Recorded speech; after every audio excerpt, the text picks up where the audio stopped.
Hello, how are you? Here's Daniel from Chai Tea House. I hope you're well. Hello, everyone. So I'm here today for presenting you the Tea Roads box for March. So it's a beautiful beginning of the month of March now. It's a beautiful sunny day, and I'm super happy to be with you to present you the teas. So this little video is just to talk about the selection we've made for you. I hope it was well received in the mail. Mail is pretty good now, so I think almost everything is back to normal, and we're really excited about what we selected for you. We have 7 teas again this month, and I hope that you enjoyed all the previous ones. If it's your first box with us, welcome in this adventure. So I won't wait more. I'll just tell you a bit about the teas we have and how to brew them. I won't brew them now because we have now live Facebook happening every third Sunday of each month at 11 a.m. So this month will be March 21st. It's a Sunday, so March 21st at 11 a.m. And it's mostly conducted in French. It's just because most of the people that are on the subscription for now are French. So, but if you have questions popping in English, and if you want to ask a question that you prepare in advance, or you can write to us and by email or on Messenger on at Maison Chai for Instagram or Facebook, or at info@chai.ca, and send me your question. I can definitely talk about it in English during the live, and I'll be more than happy to do this. Or if anything that you just understand and not sure, please just send just a comment in the chat, and I'll be super happy to just answer back in English. So welcome. And it's everything goes well. Just a little quick news. Everything goes well at the tea shop, and the new harvest are starting. So we received many samples lately. We have many teas on the way that are towards black Nepalese and Indian teas, and the first Darjeelings, and some Japanese teas that we're just starting to discover for the new crop, and sampling about these. So many good teas in the shop, and for the new the tea road box for the next months are crazy awesome. Like, we're super happy with these. So just starting presenting these teas. So many people are asking about Japanese teas. It's we like them too, so it's easy, but depending on the crops and what arrives, we always try our best. And this month we've put the champagne of green tea. So we've put Gyokuro from 2 different producers, same area, so Uji, and processed a bit differently actually. So the Gyokoro Kanro from Mr. Yoshida it's a classic. It's in our lineup since many years now, 5 years or more, and it's not a blend. It's only from Okumidori cultivar. So this is as normal Gyokuro to taste. If you don't know this one, it's really clean, it's complex, fresh, what we can expect of a Japanese green tea, a shaded green tea like this. And we've a new little newbie in our selection is the Gyokuro Kuradashi. And what Kuradashi means is it's matured. So you can have matcha Kuradashi, you can have sencha Kuradashi. We got another one also for our next box. That's a Gyokuro Kuradashi. This one is a Gyokuro. And so what Kuradashi implies is it's aged, it's matured in a sealed container. Normally it's a ceramic jar. Traditionally it was digged in the soil or in a kind of a coffin in a way to prevent the heat to damage the tea. And it's just like something that sits. And just an example that comes, I didn't say in the French video I just made a few minutes ago, but it's a bit like a lasagna you make. A lasagna is really good. It's just out of the oven, super fresh. The cheese, the mozzarella is just like, and it's very good. But the day after, if you have some left, when you make your lunch with it, it's even better in a way, you know. It's like the second day spaghetti sauce is better than the first. Kuradashi is a bit like that. You have more umami, more concentration by the fact that it's been stored during the hot months of summer. Before there was no freezers in Japan, so Kuradashi was a way to preserve the tea for a longer time. So you enjoy the tea when it's fresh like this, and you preserve some for fall, and it can stay like that in those jars for 4, 5, 6 months. And then it's pulled out. There's a event, and you drink your Kuradashi Gyokuro. So what in your cup, what makes a difference is that you still have those delicate and complex notes as a shaded green tea like Gyokuro, but you have that umami, that flavor, that it's deeper in a way. So it's not, is it better? It's different. It's different. And it's different grades of tea. This one is a blend from Okumidori and Yabukita, and it's different. This is produced by Mr. Yano family. So the tea is different, but also it's the process that I just wanted you to feel how the maturation of Japanese green tea that can also age. So not like a pu'er, it's not fermented, it's just rested, let's say. So I hope you'll like that kind of fight, the duel, the challenge between two. We have 3 challenges in this month's box. So the green tea, now oolong. We love Taiwanese oolongs. We love our Taiwanese producers, and yeah, those 2 teas are incredible, I think. So Ji Chun first, unroasted Ji Chun from Mr. Wu. Why in the Tea Road box? It's an entry-level oolong from our selection. Maybe you know it already. This one is from the winter harvest. And why we've put it in the box is because probably many people still have never tasted Ji Chun. In the shop we can feel that when we talk about it. So many people still don't know it. And it's one of my probably top 10 type of tea in the shop that I say that when you taste it, you feel like it could be more expensive. It's like one of the entry level that is really worth more. And it's really flowery, it's really lilac and honeysuckle. It's really fresh purple flower feeling to it. And this crop, it's not so intoxicating. You feel that the flower is less almost, you know, like I say, like more like my grandmother's bathtub, those little oil balls that she was putting when I was kid. It was like too perfumey. Sometimes Ji Chun can be like this, but this crop is really more it's milder and more fresh, but not like too much in your nose, you know. So it's a really good one. I think it's feeling a bit like Gao Shancha of High Mountain Oolong.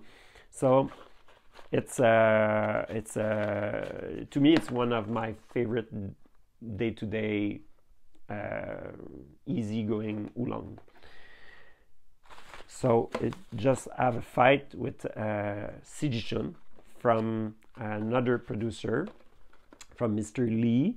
It's produced near Mingjiang. This was produced in Mingjiang County. This one is Gigi. So just near there, from like just a 20 minutes drive from there. and still low mountain. This one was machine picked, that's why the price is low. And this is hand picked, and it's have been charcoal roasted. So this duel between the two is more about the roasting part. Mr. Lee is using dragon fruit wood charcoal, and this doesn't give like a fruity note, but it's like a super high-end charcoal that just is non-smoked and really makes a deep flavor to the oolong. Normally there's the charcoal roasted dongding, which this year is amazing too. Like if you want to grab some from the online shop, it just arrived and it's almost out already. It's a super good one, and he made this for us exclusively, so we can just have this experiment together. Normally I don't buy Ji Chun from him, and it's 40 hours of deep roasting, low temperature, but for a long time. So it's more like a beef steak that just cooks really long time.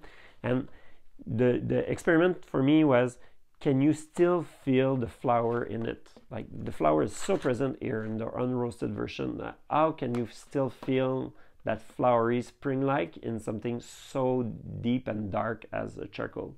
So yes, you still feel the sweetness of the sap of a flower, I would say, that is caramelized in a way, and it's really unlike the dongding. It's really different. It's a really good one actually. I'm really happy about this crop, and you feel still the kind of deep flour, but re-melted into the caramelish feeling of the dongding. So teapot, mug with a mesh filter in it,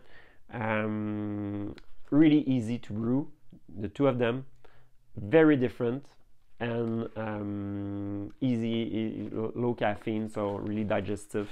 I recommend. I hope you'll like them. To me it's something, and if you know the Ji Chun already and you feel like, well, I know already, I've already tasted, I order it even sometimes, try it like if you never experimented it, just like as if it would be for the first time. And it's each batch is really different, so it's worth trying. Same for the Gyokuro. If it's a tea from our lineup, just try it as if it's the first time, and you'll just revisit it, not with the mind but with the art. I think it's important. Yeah. Okay, the next two ones, it's more like a geek thing. That box is a geek box, tea geek box, but this experiment is really would say we push it a bit further. So two pu'er from the same factory, from the same year, but two different recipes.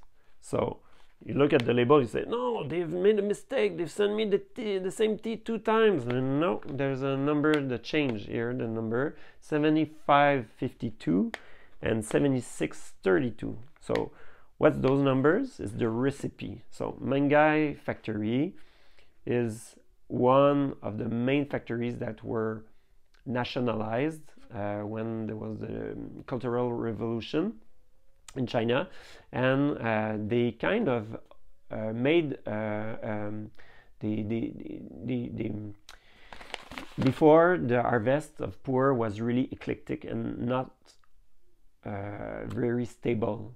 So like the fact that they nationalized those tea factories, they bought the small ones and they made big factories that are able to brand, like to make a style that is really stable, with a tea manager that was really doing the same choice year after year. So it created kind of a brand like Nike or Adidas, or they or for food, like Kellogg's or Kraft, like they have their branding, and they created recipes so you can have a reference that year after year, even if the weather changed in 2012 and 2013, 14, you'll have quite the same product year after year.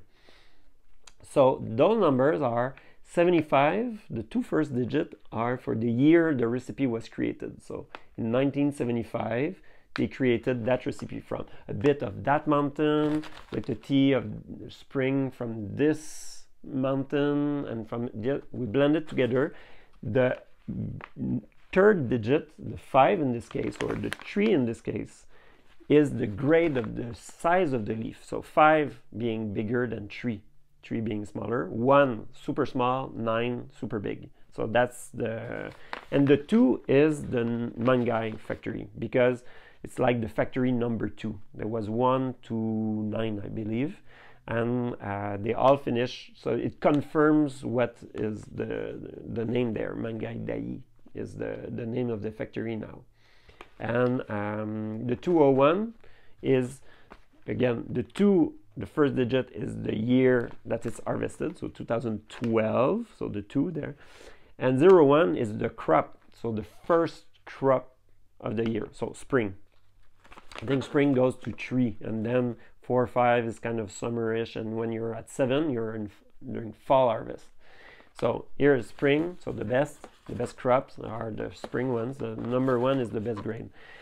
And the recipe will give a different, so the size of the leaf, but the recipe will give different flavor. And I really recommend, if you have like 2 mason jars, or 2 cups, or 2 gaiwan, the best is 2 gaiwan, or 2 little teapots that are the same size, and you just brew side by side, and you can taste and see the difference. Because the idea of this experiment is to, if you can see from the same factory, the same year, the same weather, would say, because it's spring for both of them, how it can be. And they have been aged together. We've bought them in 2013, and we aged them at Chai since then. So they have been aged together in the same back store. So how the recipe can change. So will you see difference? To me, the 7632 is more creamy, more denser, a bit more complex. The 7552 is a bit more light, more refreshing. Let's say pu'er is not super refreshing. It's not that type of tea, but lighter and more easygoing, easier to enjoy. I have a personal favorite. I like the 32 better. I bought the whole stack for myself, and for my kids to enjoy later. In 20 years or 30 years, we'll just open it and we'll just enjoy that tea. To me, it's more complex, and that's more my style. I really like Menghai in general, compared to Xiaguan or Kunming Tea Factory, or there's many factories now, but Menghai stays a classic to me, and I hope you'll enjoy to compare them. That's not something that we'll do every time in the different box to come. We have 3 duels here, and I think it's really fun. We'll always put some at this point. That's a really geeky one, and don't worry if you find it's too close, and it won't happen. That to me, it was just to push something a bit further. And pu'er is to be enjoyed during winter, and we're still during those colder days until April, and buds that will just bloom, and hay fever and all those. So the last one, nothing to prove, nothing to challenge with the other ones. It's still from Yunnan, like for the pu'er. It's from Wild Trees, Sheng Chun Hong Cha, and this one is in our current lineup also, but it's the new batch that we just put in the box in the shop. It's now available. And it's a tea that I really appreciate myself very much. If you remember, in the December box, I believe, in the December box, I was talking about the technique, about the bowl and the tea leaf that are just floating in, and you just add water. No mental way of brewing. You just enjoy the tea, and if it gets too concentrated, you just add more hot water and just oversteeps, and that's fine, and you just drink from it directly from the bowl. That's a technique I really enjoy more and more. And this tea, like a bit like Sun Moon Lake and Assam Latsumoni that was from the previous boxes, Sheng Chun Hong Cha is definitely a tea that is can be enjoyed that way. Long leaf, whole leaf, really mild and flavorful and aromatic, and especially why it's in this box is because it's a tea that is really special. It's from wild, semi-wild tea plants, 100 years or so tea plants, purple varietal, and it's the feeling. There's a lot of chi, a lot of calm energy that just brings you back to nature, and it's a tea that is really meditative, and I'm sure it will inspire many people to just calm and reconnect with the simpleness of being and connect to nature. So I think many people we're experimenting the pandemic again and continues like that. We don't know what's coming, and it's good to just be brought back to the simplicity of the now. And all the other teas, the pu'er in their way and the oolongs in their way, are really calming, and it's really a question of attitude, and tea in general does it, but this tea is really special. And when I give the tea and meditation workshop at the shop, normally when I give the workshops, that's the black tea we use, because it's so it brings a lot of stillness. To many people actually find the same thing. It's really a stillness tea.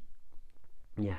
So I hope you'll enjoy it yourself also. Please tell me if you have any questions, requests for the next box, for anything, for the way I deal with the videos, with the Facebook Live. If you want a Facebook Live in English, if you tell me, yes, please, I'll be there for sure, and I'll do one. Like, I'm totally open. I want this concept to be alive. It's a adventure. It's a road, and to me, roads have different. Sometimes it splits. Sometimes it's hilly, and sometimes it's flat. And I just want this thing to be alive and to improve all the time. So I wish to receive news from you about this, the comments, and I'll be open and I'll be responsive about it, I promise.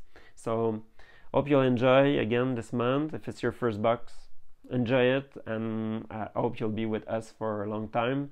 And I wish you a beautiful day, beautiful tea tastings, and hope to see you soon.